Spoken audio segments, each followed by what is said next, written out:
Welcome to the Green Ring, and thanks for watching. This video is 6th in a series of 9, presenting a note-by-note analysis of Wagner's Das Rheingold, Scene 4. Built on nearly 2 centuries of scholarly literature, its massive journey aspires to examine in its entirety Der Ring des Nibelungen to its final note.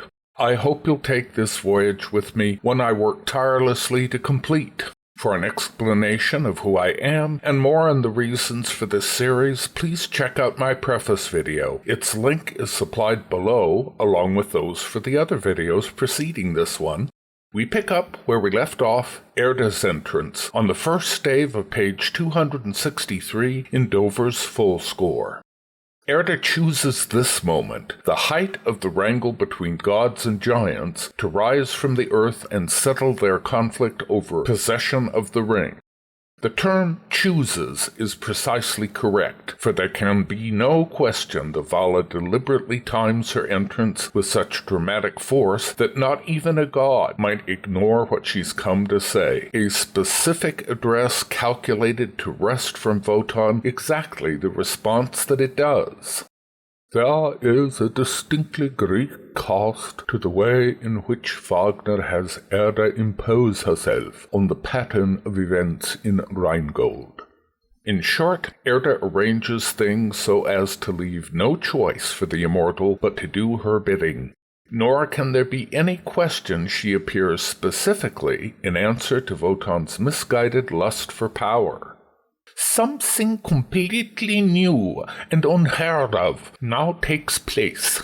That craving for power which has seized Wotan and fascinated him with its compulsive force awakens a hidden subterranean power whose workings have hitherto been wrapped in mystery. Finally, this isn't simply a matter of what happens to the ring at this early juncture of the tale. The Erda episode is obviously a pivotal passage in The Ring as a whole. Musically, it recalls the creatio ex nihilo of the cycle's opening, while texturally and musically it forecasts the concluding scene of cosmic destruction. Reaching out in both directions across the temporal continuum, it simultaneously embraces the beginning and end of the entire drama. No doubt this analysis's construction of certain elements in the Meister's syntax won't meet with universal approval, a major sticking point being its equation of the morpheme generally attributed to the Rhine maidens with what Cook dubs servitude, both of them syntactic elements which this commentary insists are proprietary to the Earth Goddess, respectively naming them Erda chords and Erda chord notes. It's of interest, then, to examine the Vala's first musical signature as she appears. The trombone's stentorian annunciatory bellow establishes the episode's C minor tonic. From this, third trombone, contrabass trombone, and tremolo contrabasses in octavo unison slide down a minor second onto the dominant. In short, the first morpheme heard in conjunction with the Vala's onstage appearance is the Erda chord note module, its last note initiating her personal morpheme, or more accurately, a unique version of that syntax only rarely heard again. True, its wonted form, on bassoon's tubas, moves through the usual 2 pulses of melody notes, to be completed by her final heroic lift. In this case, however, the heroic cell sustains its last note on a tuba bassoon pedal, while, doubled in flutes, 2 horns add a third melody note pulse, a ghostly echo to underline the structural role played by the notes as they consistently articulate Erda's very essence, especially at this juncture when she finally appears before an audience's eyes. 2 of the key syntactic landmarks in the Vala's brief vignette are discussed in the 4th preface video, links to which can be found in the remarks accompanying this video. But a profusion of such riches is yet to be touched upon, syntax rifling the entire passage with significant consistency of purpose. Following the announcement of her personal morpheme, the Earth Mother's first utterance is a categorical warning addressed to the god by name, in an echoing pair of Welterb triad strophes, the first moving through the most baleful of inverted ash intervals, followed with an equally foreboding downward octave, Anvaisha.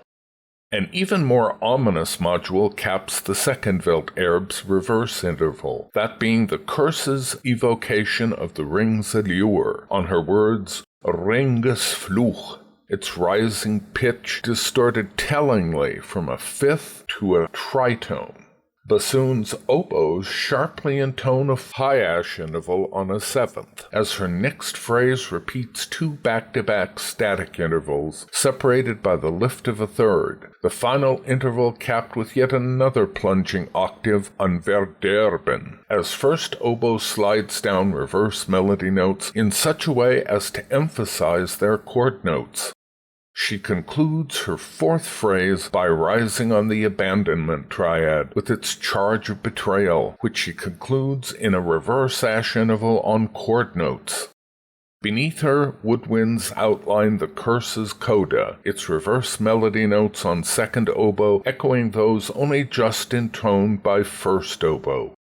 Thanks to its previous embryonic strophe in the scene 3-4 interlude, this nascent precursor to fate and magic sleep also warns the giants of their own ring peril while emphasizing to the god the pressing threat of Albrecht's imprecation, all of it deeply tied to the mutual plans for racial hegemony shared by all three tribes. The last of her chord note pulse triggers the gentlest timpani roll as the curse's final chord fades on bassoon flutes, atop whose next upbeat Wotan asks this mysterious woman who she is, his vocal rising in Erda fourth into static notes, finished by an echoing melody note pulse, that primal module which has only just played an expanded role in her initial appearance, and now opposes the oboe's immediately prior double reverse note iterations, the last of those having just evoked the curse itself. His last vocal B-sharp minim generates a dominant seventh semibrevi chord pianissimo in low brass, repeated in the next measure mid-breath as it were by its horn woodwind equivalent, a chillingly numinous effect resolving with the following measure into the episode's C-sharp minor bass key. It's strikingly reinforced by the Erda morpheme's next pulse, which, with slight interruptions, the orchestra now takes through 7 virtually contiguous repetitions, as lush in syntax as one would expect from this pivotal aria. The first 3 of these melody evolutions underscores her famed assertion, wie alles wahre weiß ich, wie alles wird, wie alles sein wird, sehe ich auch. From Nietzsche onwards, commentators have looked askance at this claim and its relationship to not merely this scene but the entire drama. Of her Siegfried appearance, Nietzsche sneers, Erda sings. Wagner's purpose is realized. Immediately he abolishes the old lady again. Why ever did you come? Beat it. Go on sleeping. In summa, a scene full of mythological shivers which gives Wagnerians intimations. Newman agrees, though more tactfully.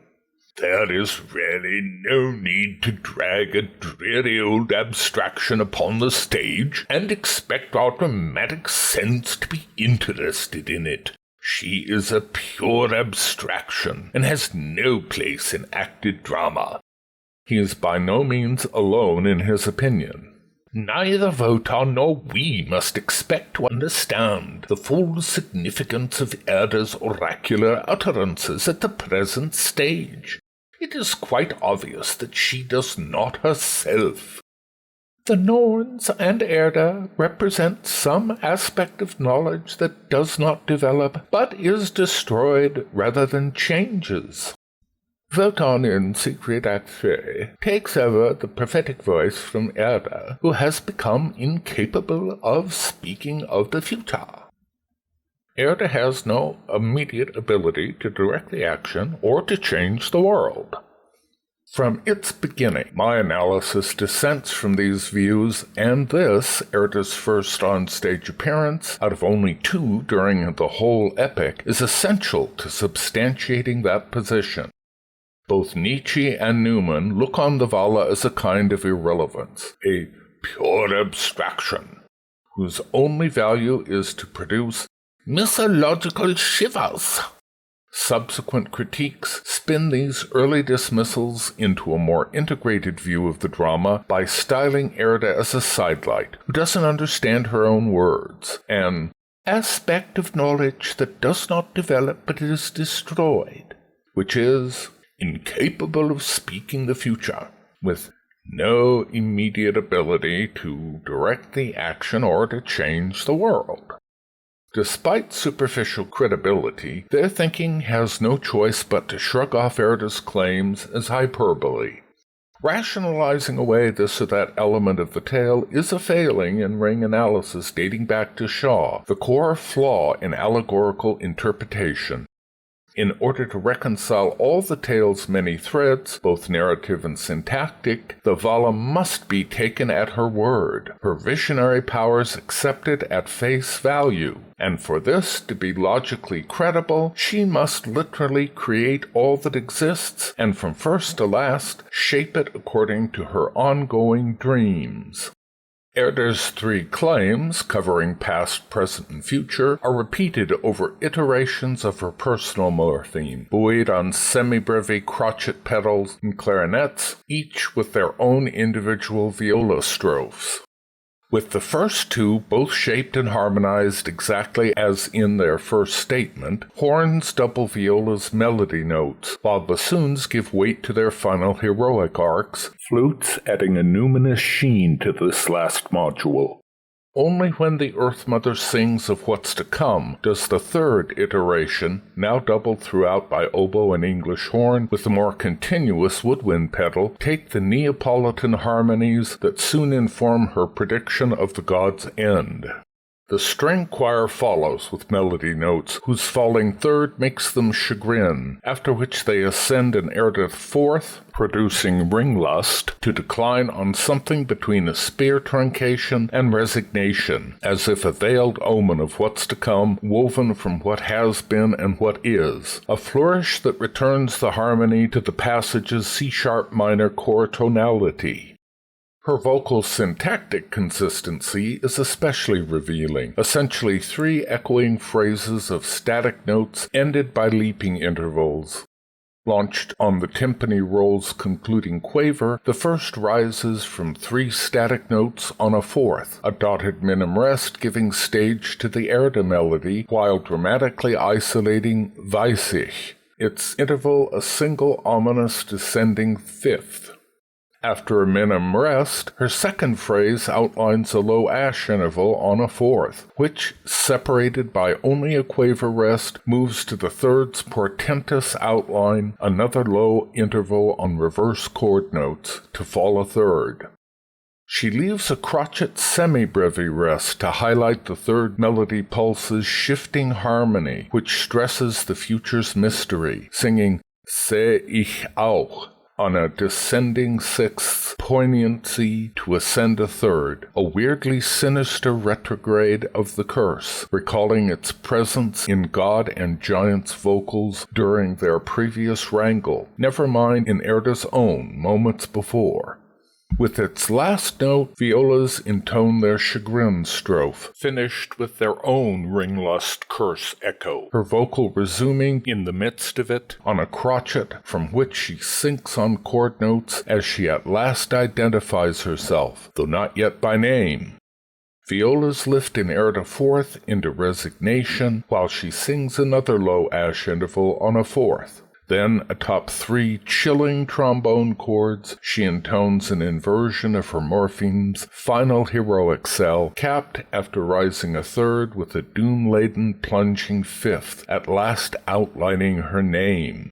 On the trombone's final modulating chord, the Vala rises a 3rd into portentous melody notes on the words "Mant deinen Mut." The last held a dotted minim as the tonality iridescently blossoms into the relative major of E.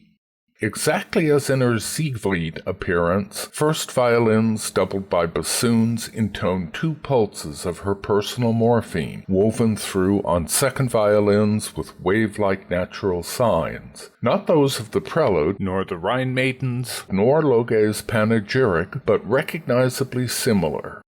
It's a stunning effect, nature's luminous revelations flowering out of Stygian gloom. In this, the aria's second section, each of its first 2 Erda melody iterations are sustained by semi-breve crotchet cello chords of a fifth to subtly invoke the prelude, taken over in their next measures by semi-breve horns, capped at their centers with minim woodwind glints, the first a single first oboe, the second clarinets flutes. Over these pulses, Erda describes her Norn daughters, with a vocal built from pure tonic notes masterfully shaped, a habit which characterizes most of her utterances to this point. After another low ash interval, up a fourth and down again, she sings her first optimistic high ash intervals, a pair both rising on thirds, though separated by a sinister downward fifth. Her words echo the primal rhetoric. Evgen, Urvala, from her prior statements, now recalled by Erschaffne and Schuss. Combined with the glowing syntax, this emphasizes the seriousness of her warning, even as she contrasts it to the splendors of her natural world. Violas join the second violin's sine waves, drifting equivocally both in shape and harmony along with distortions, as the Vala's voice bounces another low ash interval on a fourth to fall on that interval. After a crotchet rest, she intones static notes separated by the rise of another fourth to be capped by reverse chord notes. Her plunging fifth on the word Nornen ends the picture of her daughter's nightly gift of wisdom, her morpheme rising triumphantly in major mode on high woodwinds, horns, and first violins. Second violin's viola describing a final natural rising-falling sign, the whole sustained in low brass Erda chords as they resolve into what is all but a breve from their launch halfway through the previous measure. Though Nietzsche and Newman dismiss this scene as pointless mythic nonsense, a crucial idea lurks here, one overlooked even by more recent and inclusive analysts, despite that it has substantive impact purely as storytelling. In drawing attention to her daughter's nightly revelations, Erda implies the very thing which dooms the immortals to the predicament in which they find themselves. They simply haven't paid attention to this blueprint for her world's purposeful course, which she's made readily available to them.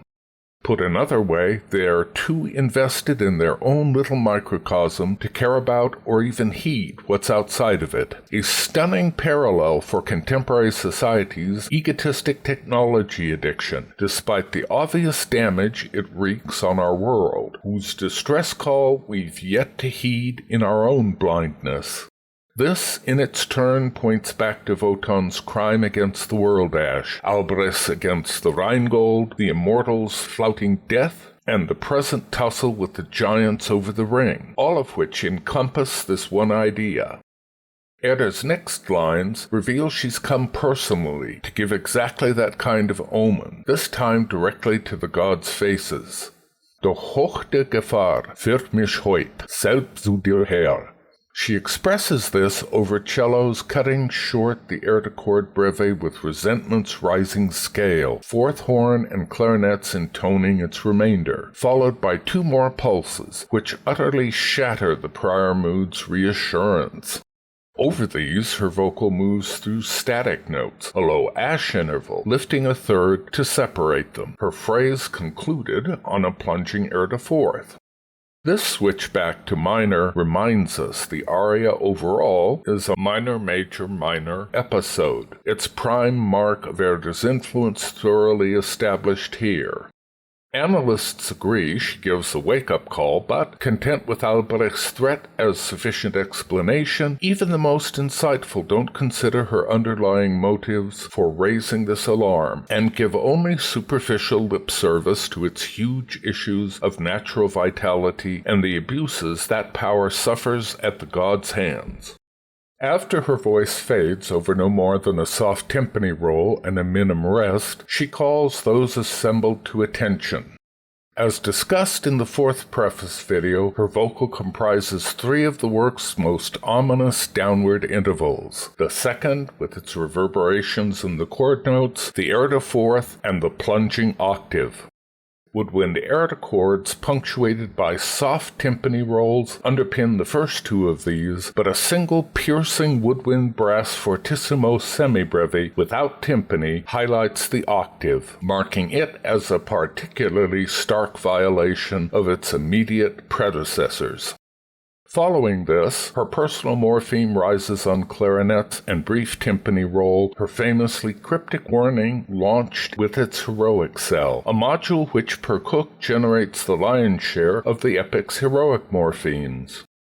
Rising from three static notes on a plaintive sixth, she intones her promise of the end of all things, after a descending third intoning "end it" on another falling octave, to echo her immediately prior call to attention. She sings this baleful interval as her personal morpheme rises on strings in caressing Neapolitan major mode atop a pedal on low strings and gleaming woodwinds. It's then famously capped by its mirror opposite, Twilight, sustained by the softest high woodwind low brass pedal chord and timpani roll, its extended falling line supporting her assurance the gods approach their end. This striking evolution, however, consists of a good deal more than Erda's morpheme, followed by its retrograde. Altering its harmony and adding a note to its ascent transforms its second half into a ring fragment reversal exactly as that which begins the curse, including as there two overlapping abandonment triads. Its descent first takes a falling scale of 4 notes, which here seems to contradict that module's early hopefulness. The line then inverts the heroic melody notes, which have only just been elbowed aside in the rising line by the fragment reversal. Erda's vocal during this remarkable evolution begins with a protracted static ash interval, emphasizing the intensity of her words, then proceeds through more static notes. The twilight fall continues through her reverse melody notes into ominous diminished minor seventh harmony, just as in the curse. The Vala concludes her phrase with a plunging seventh, that interval whose inference of her prescient female inspiration at last definitively cements itself here in an audience's mind, if only subconsciously.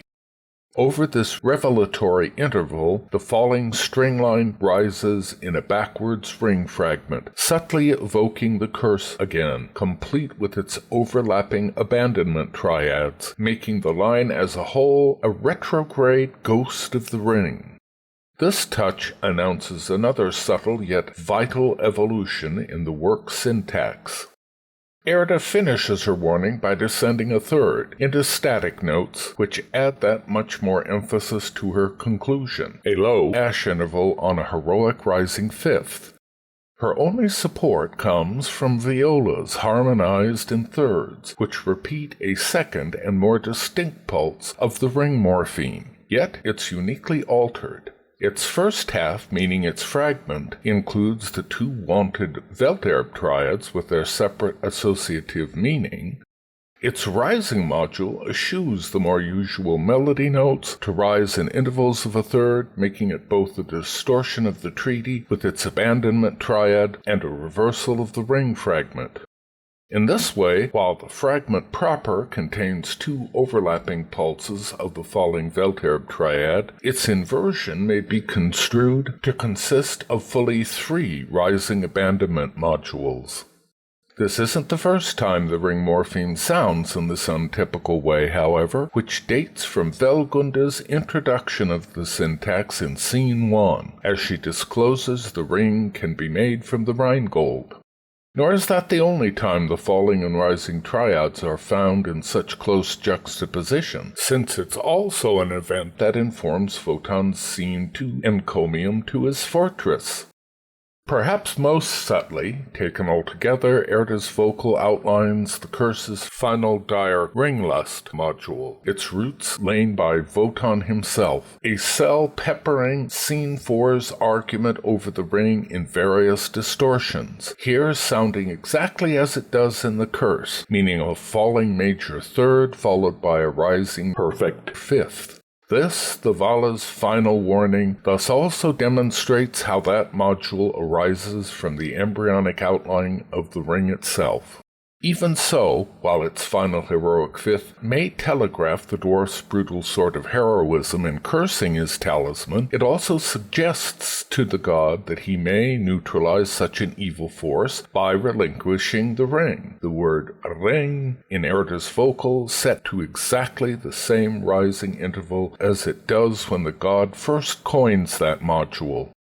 While many of the syntactic details of Rheingold may be attributed to the Meister's unconscious groping towards his definitive syntax, this particular instance is almost certainly one he included by conscious design.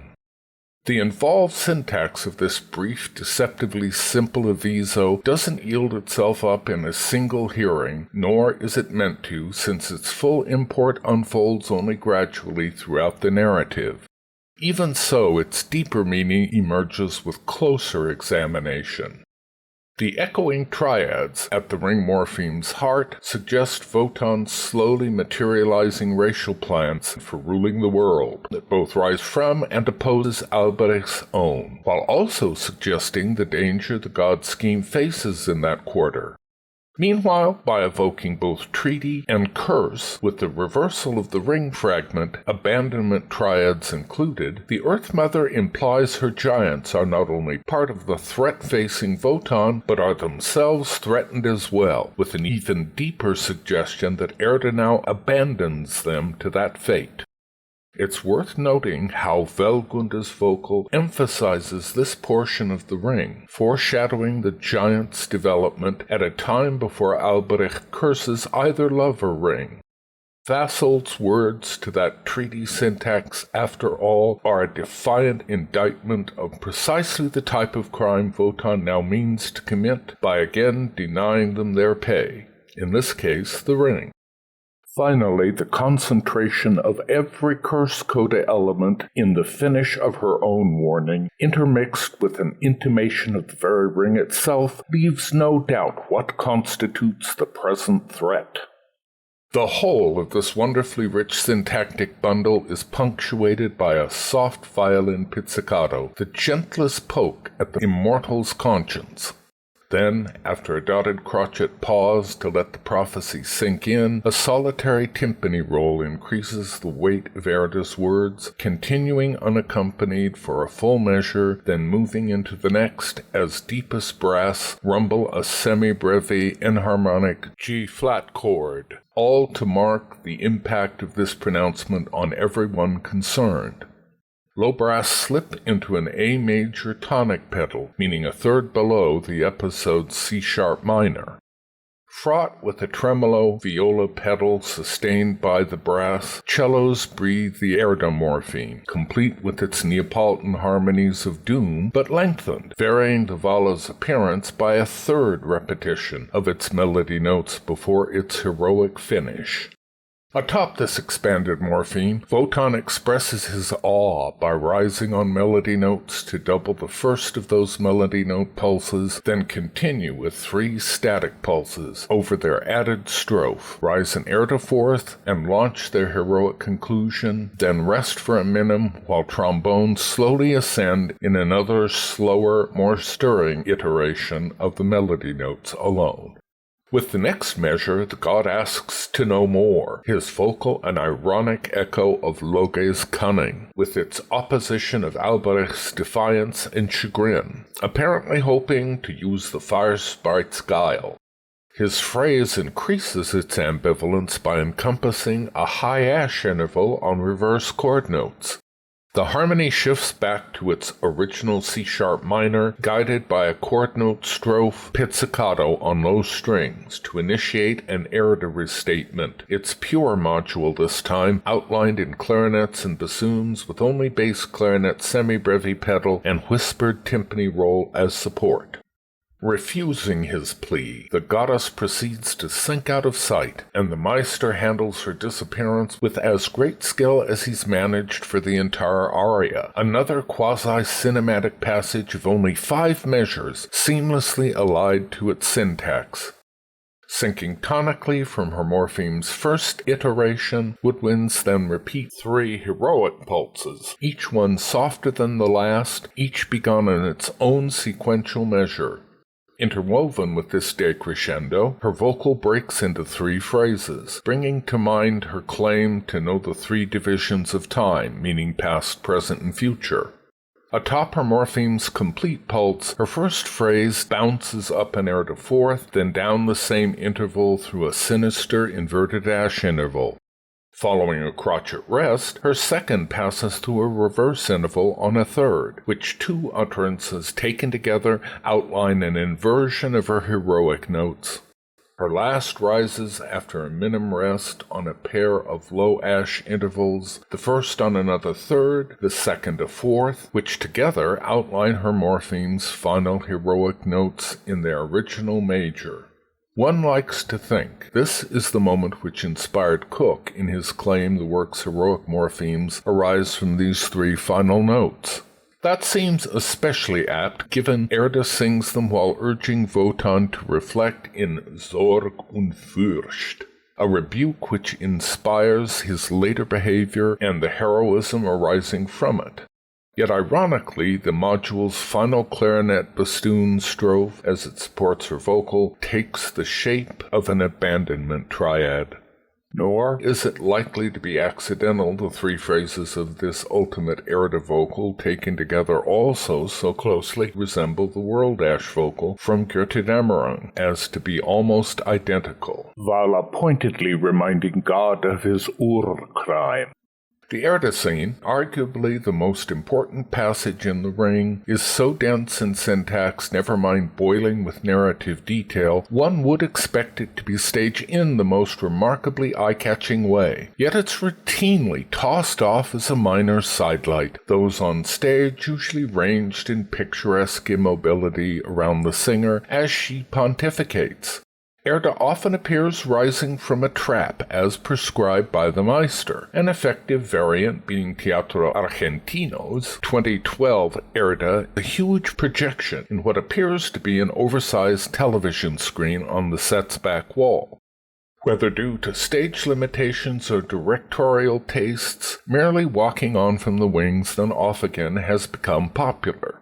Costumes and lighting sometimes honor Wagner's preferred blue, but the white of Chirot's 1976 Bayreuth Centennial has encouraged a rainbow of colors, according to individual design aesthetics, like 2007's Valencia Erda in black, the 2016 Chinese National Opera's black and white Copenhagen sensuous velour, along with many others. Chirot also sets the example for a mobile Erda, who interacts with Wotan, an idea riffed on by Copenhagen's 2006 version, not surprisingly the most radical. It's Erda a kind of faded diva. Draped in furs and outrageous vampy makeup, she indulges ample body contact with Wotan, reminding him of their past amours topped by a long kiss. Also as expected, Valencia's stage picture is the most lush, dominated by a slowly evolving earth image, finally encircled by a gold ring. However, outside these anomalies, no production currently available on video does much to jibe the sequence with its musical syntax. Lauded for its purism, for instance, Otto Schick's 1990 Met version has the Vala walk out of a blue-lit hole to stand motionless as she sings, then walk back down again. This digression seeks to make the point that all these approaches, even when they offer more than tableau vivant, ultimately fail at the level of basic storytelling, whose wrinkles of design, motion, and acting, interesting and creative though they may be, distract from rather than focus on the aria's key textural messages. Especially damaging is a lack of emphasis on Erda's two new pieces of information, those being the existence of her Norns and the god's approaching end. If these crucial details are to remain in the mind until drama's end, it's essential they be made palpably clear to an audience's eyes closely allied to the aria's syntactic landmarks. Without this, Nietzsche is correct in saying Erda is nothing more than a cheap hat trick that rouses shapeless, vaguely indulgent frissons. As generally staged, apart from Erda departing the scene, there's also nothing visual which motivates Wotan's desperate attempt to follow her, threatening to wrest the secret of his doom by force, nor any reason he can't simply drag her back. To get around this, Leinhoff's 1989 Munich production treats her as a disembodied vision, while in 2005 for Lycée, Kupfer's massive set appears to make pursuit impossible. Other versions either do nothing, leaving the moment as a tableau, or follow the stage directions which ask the other gods to restrain Wotan. While this last awkwardness must be laid at Wagner's door, no subsequent approach gives the moment its dramatic or syntactic due. In all events, the god's frantic vocal rides atop nervous string tremolos after they ascend from Erda's last note on the curse's inverted fragment, meaning its abandonment triads only just emphasized in her twilight announcement and final warning.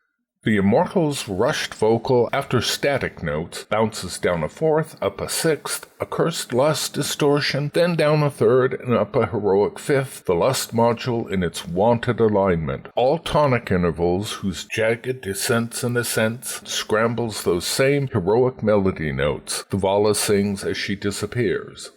Wotan caps these ominous cries on chromatic reverse melody notes, punctuated both in his vocal and sinking violin viola tremolos with two chord note descants, as low strings intone a strong arco reverse melody note pulse in the midst of their overall spear descent to double the god's subtle emphasis on his nation hope for regaining world control by racial means. The key signature shifts to E-flat, low strings resume a tremolo pedal, and over 3 measures violin viola tremolos rise passionately, then fall in a brief simulation of Erda twilight, and its precursor in the god's seen to brush with death. Thus supported, first Fricka then Fro protest their leader's current outrage, to vocals that also outline falling jumbles of the heroic melody notes. Fricka lifts on reverse chord notes into the key change to move through a plunging fifth and rising third, a retrograde ringlust iteration, capped by a pathetic downward sixth. Fro seconds her, begging the god to respect Erda's word with an echo of Erda's heroics, Fricka's plunging sixth, a static ash interval capped by chord notes, and final warning downward octave, which triggers a last Erda pulse on woodwinds over fading string tremolos. That morpheme, which here suggests the god's deep contemplation of his predicament, naturally sounds in Wotan's Valkyr Act II narrative when he tells Brunhilde of his trip to the Vala, where he seizes by rape what Erda denies him here. In persuading him to surrender the ring to the giants, Erda is indirectly moving him to choose love and desire, as it turns out, in the person of herself. None of the available commentaries see anything like as much in Erda as do I, but with McGlathery still have revealing things to say about her, especially in the context of this scene, where she's most obviously in control. For one thing, not all agree with Cook that, of the two, Wotan is the wiser. Erda's universal wisdom far exceeds the partial one of the elements of light and air as personified in Wotan. Nor do all agree the Vala is entirely without a dog in this race. In warning Wotan of the god's downfall in the closing scene of Das Rheingold, Erda acts like the oracle in classical tragedy, whose prophecy is a snare. The warning is a prophecy which is fulfilled because it was spoken. It is the very ways by which the person marked by destiny attempts to escape his fate that leads him by a tragic irony to disaster. Even Donington seems to agree on this point. The Great Mother is both the good mother and the terrible mother. She is a creator and a destroyer. She is a force equally capable of transforming men so that they are symbolically born again, and of seducing them so that they are symbolically devoured. Still, the passage's main unresolved riddle is its narrative significance, Rurkel's old complaint epitomized in that one stubborn bugbear of why Erda should take such pains to confront Wotan in person, then neglect to order the ring back to the Rhine maidens. As discussed, analysts like Stein, Gutmann, Cook, and others side with Rurkel in feeling Erda's inattention to this one point throws shade on the entire drama. Even so, one simple explanation for her acting as she does lies in the poem's own logic, exactly as read. Erda doesn't waste her breath on what has repeatedly proven a fruitless endeavor. Almost her first words are that she knows all that was, is, and will be. She is perfectly aware at this early date that God won't do what's ultimately necessary, certainly not in his present benighted state of mind. Before she ever appears to him, the Vala knows Wotan has refused all 4 of Loge's pleas on behalf of the Rhine maidens, the last of those only moments before she appears. If the god's closest confidant has no luck even after repeated poignant tries, Wotan isn't likely to heed a stranger, however numinous she may seem to him, thus throw away the ring's great power while also assuring the irretrievable loss of Freya.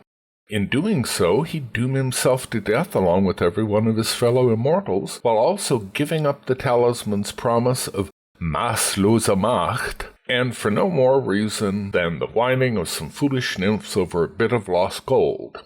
It would be just as if he hadn't bothered to steal the ring in the first